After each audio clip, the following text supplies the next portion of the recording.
I'm going to tell you a story, a little one about our family, and I'm going to read what was written during the Civil War. Common transport wagons, pulled by 4 horses, 2 abreast, were ready for us. Sitting on straw on the wagon floors, we journeyed for long, weary days into the south. So difficult was the going for the 3 wagons carrying a score of Southern women that we made a sorry group of prisoners with bonnets askew, hair frowsy, and clothing spattered with mud. No wonder we drew derisive sneers from Southern women along the route. These women were the rabble, loafers along the highway. The guards had a hard time protecting us from physical violence by them.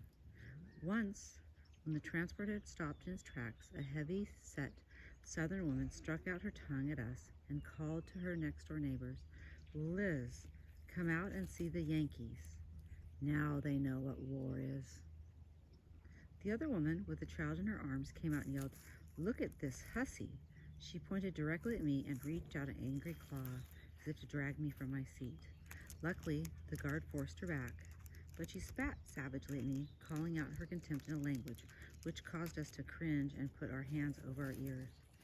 We northern females, demoralized, dirty, were branded as women of the streets. The wagons moved on out of necessity to protect us from the mob's fury. We stopped altogether, very little for rest. Hotels were out of the question. Our greatest concern was for food. As it was next impossible to obtain fresh food, offerings from the charitable Southerners along the way were welcome. At one village, where the women appeared particularly desirous of giving us food, however, they did it in a surly manner, with many an ugly curl marring the symmetry of pretty lips. The sandwiches looked good and fresh, the bread was clean, and was handed to us in clean paper, but intuition filled us with suspicion. We noticed the younger women and children particularly gazing up at us as if expecting some demonstration.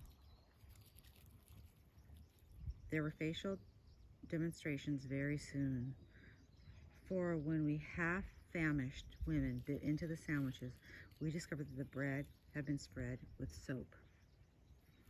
The Southern women screeched and howled with amusement as we threw the bread away, violently wiping out our dry and soapy mouths.